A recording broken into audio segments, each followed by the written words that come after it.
अस्सलामुअलैकुम व्यूअर्स, आप देख रहे हैं शाइस्ता बातें। उम्मीद है आप खैरियत से होंगे। हम आपके लिए एक ज़बरदस्त और शानदार वीडियो लेकर आए हैं। इस वीडियो में हम आपको खटमल ख़त्म करने का बहुत आसान घरेलू टोटका बताने वाले हैं। आज की वीडियो बहुत खास है, इसे शुरू से लेकर पूरा देखिएगा। ये घरेलू टोटका बहुत आसानी से आप अपने घर में ही कर सकते हैं। तो चलें अब आपको टोटका बता देते हैं।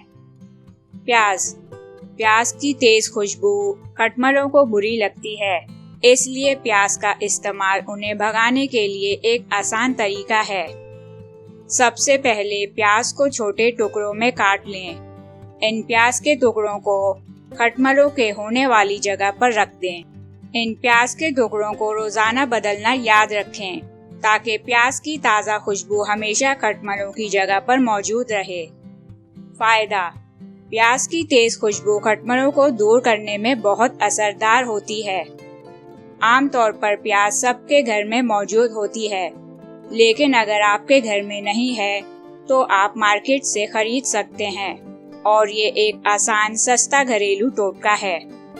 एहतियाती तदाबीर: ध्यान रहे कि अगर आपको प्याज से एलर्जी है तो आपको प्याज का इस्तेमाल ज्यादा नहीं करना चाहिए। तो व्यूअर्स, ये था आज का आसान और सस्ता घरेलू नुस्खा खटमलों से निजात पाने के लिए। वीडियो देखने का शुक्रिया। उम्मीद है आपको ये वीडियो पसंद आई होगी। हम आपके लिए इसी तरह की अच्छी वीडियो बनाते रहते हैं। तो वीडियो को अभी लाइक करें, शेयर करें। शाइस्ता बातें यूट्यूब चैनल को अभी सब्सक्राइब करें। बेल आइकॉन पे क्लिक करें ताकि आपको आने वाली हर नई वीडियो की नोटिफिकेशन सबसे पहले मिले। और जिन्होंने शाइस्ता बातें यूट्यूब चैनल को पहले से सब्सक्राइब किया हुआ है, उनका बहुत शुक्रिया।